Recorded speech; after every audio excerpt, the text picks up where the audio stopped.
ভেনেজুয়েলায় ভূমিকম্পে নিহত প্রায় ২,০০০, ধ্বংসস্তূপের ভেতরে মিলছে এখনো প্রাণের সন্ধান।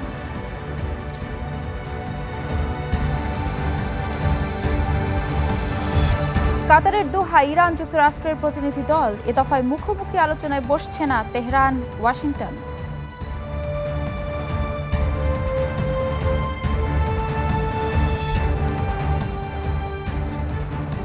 আমন্ত্রণ ওয়ার্ল্ড নিউজ টুডেতে, সাথে আছি ইপসিতা জামান। ভেনেজুয়েলায় ভূমিকম্পের ৬ দিন পর ধ্বংসস্তূপের নিচ থেকে ৩ বছর বয়সী এক শিশুকে জীবিত উদ্ধার করা হয়েছে। লাগুইয়ারা এলাকার একটি ভবন থেকে শিশুটিকে উদ্ধার করে জর্ডান থেকে আসা উদ্ধারকারী দল। ২ দফা হওয়া শক্তিশালী ভূমিকম্পে এ পর্যন্ত নিহত হয়েছে ১,৯৪৩ জন, আহত ১০,০০০-এর বেশি মানুষ। নিখোঁজ রয়েছেন অসংখ্য। এখনও ধ্বংসস্তূপের ভেতরে মিলছে প্রাণের সন্ধান। নিখোঁজদের খোঁজে প্রতিদিনই ধ্বংসস্তূপের কাছে অপেক্ষা করছেন স্বজনরা। হাসপাতালগুলোতে অতিরিক্ত রোগীর চাপে স্বাস্থ্যসেবা ভেঙে পড়ার মুখে। ভূমিকম্পে ক্ষতিগ্রস্ত হয়েছে প্রায় ৫৯,০০০ ভবন। জাতিসংঘের শরণার্থী সংস্থা UNHCR বলছে আগামী ৬ মাসে ক্ষতিগ্রস্ত ৩০,০০০ মানুষের সুরক্ষা, জরুরি ত্রাণ সামগ্রী ও অস্থায়ী আশ্রয় সহায়তার জন্য প্রয়োজন $১,৫০,০০,০০,০০০।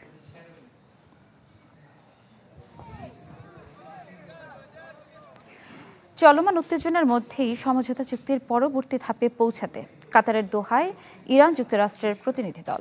তবে এ দফায় মুখোমুখি আলোচনায় বসছে না তেহরান, ওয়াশিংটন। যুদ্ধ শুরু যত সহজ, শেষ করা অত সহজ নয়। পাকিস্তান সুইজারল্যান্ড প্রত্যক্ষ পরোক্ষ আলোচনার পর এবার কাতারের রাজধানী দোহায় ইরান যুক্তরাষ্ট্রের প্রতিনিধি দল। তবে মুখোমুখি হওয়ার সম্ভাবনা কম। প্রতিনিধি দলের কথা হবে কাতারের মাধ্যমে। মার্কিন প্রেসিডেন্ট ডোনাল্ড ট্রাম্পের বিশেষ দূত স্টিভ উইটকফ ও জামাতা জ্যারেড কুশনার আলোচনার জন্য দোহায় এসেছেন। বৈঠক করেছেন কাতারের প্রধানমন্ত্রীর সাথে। ইরানের পার্লামেন্টের স্পিকার বাঘের গালিবাফ জানিয়েছেন, যুদ্ধ বন্ধে হওয়া সমঝোতা স্মারকের ৫ শর্ত পূরণ না হলে যুক্তরাষ্ট্রের সঙ্গে আলোচনায় আর এগোবে না ইরান। লেবাননে চলমান সংঘাতের অবসান, যুক্তরাষ্ট্রের তেল নিষেধাজ্ঞা প্রত্যাহার ও জব্দ তহবিল মুক্ত করা এর মধ্যে অন্যতম। এছাড়া হরমুজ প্রণালীকে নিজেদের ক্ষমতার সবচেয়ে বড় হাতিয়ার হিসেবে আখ্যা দিয়েছেন গালিবাফ। যুদ্ধবিরতি চুক্তির অংশ হিসেবে কারিগরি পর্যায়ের আলোচনা চালিয়ে যাওয়ার কথা থাকলেও আগামী কয়েকদিনের মধ্যে যুক্তরাষ্ট্রের সঙ্গে কোনো বৈঠকের সূচি নির্ধারণ করেনি ইরান, জানিয়েছেন দেশটির পররাষ্ট্র মন্ত্রণালয়ের মুখপাত্র ইসমাইল বাঘাই। ইরান আলোচনায় বসতে অস্বীকৃতি জানালেও মার্কিন ভাইস প্রেসিডেন্ট জেডি ভ্যান্সের দাবি, ওয়াশিংটন তেহরানের মধ্যে কারিগরি পর্যায়ের আলোচনা চলছে। ইরান বলছে ২ সপ্তাহ আগে স্বাক্ষরিত যুদ্ধবিরতি চুক্তির শর্তগুলো নিয়ে সমাধানে পৌঁছাতে হবে ওয়াশিংটনকে। এরপরই কেবল ইরানের পরমাণু কর্মসূচির ওপর সম্ভাব্য সীমাবদ্ধতার মতো জটিল বিষয়গুলো নিয়ে আলোচনা শুরু করা সম্ভব। যুদ্ধবিরতি চুক্তি অনুযায়ী স্থায়ী শান্তি চুক্তির খসড়া চূড়ান্ত করতে ৬০ দিনের মধ্যে আলোচনায় বসার কথা দুই পক্ষের।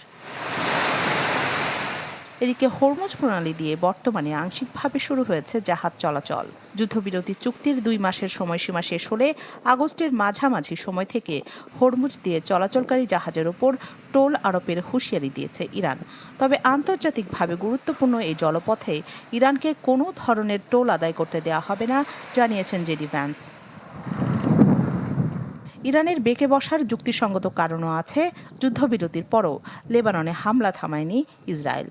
চলছে হিজবুল্লাহর সাথে সংঘাত। জানানো হয়েছে, ইরান সমর্থিত হিজবুল্লাহ যতদিন ইসরায়েলের জন্য হুমকি হয়ে থাকবে ততদিন লেবাননের দক্ষিণ অঞ্চল থেকে সেনা প্রত্যাহার করবে না তেল আবিব। রাখি জেসমিন, চ্যানেল 24।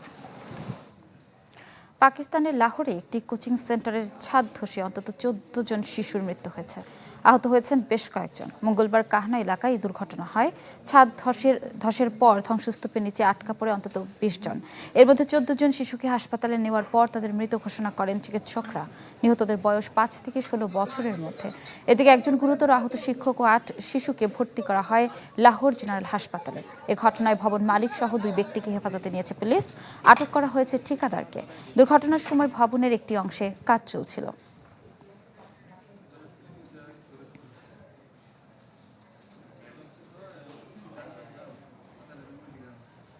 জন্মসূত্রে যুক্তরাষ্ট্রে নাগরিকত্ব পাওয়ার ঐতিহাসিক অধিকার সীমিত করতে প্রেসিডেন্ট ডোনাল্ড ট্রাম্পের বিতর্কিত প্রচেষ্টা আটকে দিয়েছে মার্কিন সুপ্রিম কোর্ট। আদেশটি কার্যকর হলে কেবল সেই সব শিশুই নাগরিকত্ব পেত যাদের বাবা মায়ের একজন মার্কিন নাগরিক বা স্থায়ী বাসিন্দা। তবে আদালতের রায়ে জন্মসূত্রে নাগরিকত্ব পাবে অভিবাসীর সন্তানরাও। দ্বিতীয় দফায় ক্ষমতায় এসেই তড়িঘড়ি করে একের পর এক নির্বাহী আদেশে স্বাক্ষর করেন মার্কিন প্রেসিডেন্ট ডোনাল্ড ট্রাম্প। প্রথম দিনই জন্মসূত্রে যুক্তরাষ্ট্রে নাগরিকত্ব পাওয়ার অধিকার সীমিত করতে নির্বাহী আদেশে করেন সই। তবে বিতর্কিত সেই প্রচেষ্টা আটকে দিয়েছে মার্কিন সুপ্রিম কোর্ট। রায়ে আদালত জানিয়েছে ট্রাম্পের নির্বাহী আদেশটি যুক্তরাষ্ট্রের সংবিধানের 14তম সংশোধনীর পরিপন্থী। আদালতের 6-3 ভোটে হওয়া এই রায়ের ফলে ট্রাম্পের আদেশটি অকার্যকর হয়ে পড়েছে, যেটি কার্যকর হলে কেবল সেই সব শিশুই জন্মসূত্রে নাগরিকত্ব পেত যাদের বাবা মায়ের একজন মার্কিন নাগরিক বা স্থায়ী বাসিন্দা। এতে অভিবাসী বা অবৈধভাবে প্রবেশ করা ব্যক্তিদের সন্তানদের জন্মসূত্রে নাগরিক হওয়ার পথ বন্ধ হয়ে যেত। তবে সংবিধান অনুযায়ী যুক্তরাষ্ট্রে জন্ম নেওয়াকেও নাগরিক হওয়ার অধিকার রাখে বলে স্পষ্ট করে সুপ্রিম কোর্ট। ডোনাল্ড ট্রাম্পের আদেশকে সংবিধানের দীর্ঘদিনের ব্যাখ্যার সাথে সাংঘর্ষিক বলে উল্লেখ করা হয়। সুপ্রিম কোর্টে নিয়োগপ্রাপ্ত রক্ষণশীল বিচারপতির সংখ্যা বেশি থাকা সত্ত্বেও এই রায় প্রেসিডেন্ট ট্রাম্পের জন্য বড় ধরনের আইনি পরাজয়। সাম্প্রতিক মাসগুলোতে এটি ট্রাম্পের তৃতীয় বড় পরাজয়। এর আগে ফেব্রুয়ারি মাসে আদালত তার ব্যাপক শুল্ক আরোপের পরিকল্পনা বাতিল করে। সম্প্রতি ফেডারেল রিজার্ভের কর্মকর্তা লিসা কুককে বরখাস্ত করার আদেশেও স্থগিতাদেশ দেয়া হয়। যদিও নিম্ন আদালতগুলো আগেই ট্রাম্পের এই সকল বিতর্কিত আদেশ আটকে দিয়েছিল, তবে সুপ্রিম কোর্টের চূড়ান্ত রায়ে বিষয়টি নিয়ে দীর্ঘদিনের অনিশ্চয়তার অবসান ঘটল। ওয়ালিউল্লাহ ফারুক, চ্যানেল 24। সৌদি আরবে প্রবাসীদের ওয়ার্ক পারমিটের মেয়াদ সংশোধনের সময়সীমা 30 ডিসেম্বর পর্যন্ত বাড়ানো হয়েছে। দেশটির মানব সম্পদ ও সামাজিক উন্নয়ন মন্ত্রণালয় জানিয়েছে, অতিরিক্ত এই সময়সীমার মধ্যে ওয়ার্ক পারমিট সংশোধনে ব্যর্থ হলে আইন অনুযায়ী ব্যবস্থা গ্রহণ করা হবে। এ বিষয়ে আরও জানাতে সৌদি আরব থেকে যুক্ত হচ্ছেন সহকর্মী সৈয়দ আহমেদ। সৈয়দ, আমাদের জানাবেন ঠিক কাদের জন্য এই ওয়ার্ক পারমিট সংশোধনের সময়সীমা বাড়ানো হয়েছে? ধন্যবাদ আপনাকে। আপনি যেটি জানিয়েছেন, আসলে দেখেন সৌদি আরবে কিন্তু বেশ কিছুদিন সময় ধরে কিন্তু সৌদি সরকার কিন্তু এর আগেও কিন্তু কিছুদিন আগে গত 1 থেকে 2 মাস আগে তারা ডিক্লেয়ার করেছিলেন যে জুন মাসের 30 তারিখ পর্যন্ত যে এই সুযোগটা তারা পাবে। কারা পাবে এই সুযোগটা? কিন্তু সকল কোম্পানি এবং সকল যারা নর্মাল ভিসায় এসেছেন বা বিভিন্ন কোম্পানিতে চাকরি করেন, অনেক কোম্পানি থেকে কেউ পালিয়ে অন্য কোম্পানিতে চলে গেছেন, কিন্তু তারা এখনো কোনো ট্রান্সফার হচ্ছে না। তাদের সকলকে কিন্তু এই এই সুবিধাটা কিন্তু সৌদি সরকার দিয়েছে। যে এই সুবিধাটা কিন্তু শুধু কিন্তু একমাত্র বাংলাদেশের জন্য না, বহির্বিশ্বের যতটি দেশ সৌদি আরবের সাথে যে কানেক্টেড প্রত্যেকটি দেশের শ্রমিকদেরকে কিন্তু এই সুযোগ। তবে এর মধ্যে সবচেয়ে বেশি গুরুত্ব পাবে যারা ধরেন লেবার ফাংশনটাই কিন্তু এখানে সবচেয়ে বেশি গুরুতর সমস্যার ভিতরে সম্মুখীন হচ্ছে। এদের কিন্তু কেউ আকামা রিনিউ করছে না। এদের কারণটাই হলো দেখা গেছে 9 থেকে 10 হাজার রিয়াল পর্যন্ত তাদের এই আকামা রিনিউ করতে লাগে। তারপরে ইন্স্যুরেন্স করা লাগে। এখানে কিন্তু প্রত্যেকটি নাগরিকের জন্য ইন্স্যুরেন্স বাধ্যতামূলক। আকামা করার আগেই কিন্তু তাদের ইন্স্যুরেন্সটা করতে হবে। সেই ইন্স্যুরেন্স করেই কিন্তু তারা আকামা রিনিউ করতে হবে এবং যে স্পন্সরের মাধ্যমে থাকবে সেই স্পন্সরও কিন্তু অনেক সময় টাকা নিয়েও তাদেরকে করতে। এই হ্যারাসমেন্টটা থেকে বাঁচার জন্য সৌদি সরকার কিন্তু যে কাজটি করেছে এটি সঠিক হয়েছে এবং অন ফিউচারে কিন্তু এই সকল যারা ইন্ডিভিজুয়াল ভিসা আছে তারা কিন্তু কোনো একটি সময় চলে আসবে গভর্নমেন্টের মধ্যে। এখন যাদেরকে এই সুযোগটি দিয়েছে, গতকাল আপনি জানেন যে যখন সৌদি লেবার অফিস থেকে যে মানব সম্পদ অফিস থেকে যখন ডিক্লারেশনটা করেছে তখন কিন্তু সকলকে জানিয়েছে যে সবাই সবার আর এইটা তাদের 180 দিনের মধ্যেই তারা যেন তাদের নিজস্ব যদি কোনো ধরনের ব্ল্যাক লিস্টে থাকে, কেউ আকামা রিনিউ না করে থাকে, তারা কিন্তু অবশ্যই একজন ভালো স্পন্সর দেখে বা ভালো কোম্পানি দেখে তারা যেন ট্রান্সফার হয়। যদি এই 180 দিন ধরে আগামী ডিসেম্বরের 31 তারিখের মধ্যে পর্যন্ত যদি কোনো ব্যক্তি যদি এইটাতে ব্যর্থ হন তখন কিন্তু তিনি কিন্তু সৌদি আইনের মধ্যে কিন্তু চলে আসবে এবং পুলিশ তাকে গ্রেফতার করে তার দেশে কিন্তু পাঠাবে এবং হয়তো বা এখনো জরিমানার কোনো ডিক্লেয়ার করে নাই, যত জরিমানা হতে পারে, জেল হতে পারে, কিন্তু অবশ্যই এই সৌদি সরকারের আইনকে সম্মান দিতে হবে। পাশাপাশি আপনাকে আরেকটা জিনিস জানিয়ে রাখি, গৃহকর্মী যারা আছে তারাও কিন্তু 3 মাসের মধ্যে তারা কিন্তু তাদের স্পন্সর সাথে যদি পাওনা দেনা করতে হবে এবং তারা যদি কন্ট্রাক্ট রিনিউ না করে তারা যে কোম্পানির মাধ্যমে এসেছে কোম্পানির যেন তারা সেখানে রিপোর্ট করে। পাশাপাশি এই যে গত কয়েকদিন আগে শুল্কমুক্ত যে সৌদি সরকার, সেখান থেকে তারা কিন্তু আরেকটি তথ্য দিয়েছে যে যে সেখানে তারা বলেছে যারা সৌদি আরব থেকে নিজ নিজ দেশে যাবে, কেউ কিন্তু যদি 40,000 রিয়াল নিতে বহন করতে পারবে। কিন্তু এর আগে এটা ছিল কিন্তু 60,000 রিয়াল, এখন কিন্তু এটা 40,000 রিয়াল করেছে এবং তারা কিন্তু কোনো ডিক্লারেশন ছাড়া এই টাকা তারা বহন করে তাদের সাথে করে নিতে পারবে। যদি এর থেকে অধিক হয় তাহলে অবশ্যই তারা শুল্কমুক্ত যে এয়ারপোর্টে যে কাস্টম থাকে সেখানে তারা লিখিত দিতে হবে এবং এই টাকার উৎস সম্পর্কে তাদেরকে অবহিত করে যেতে হবে।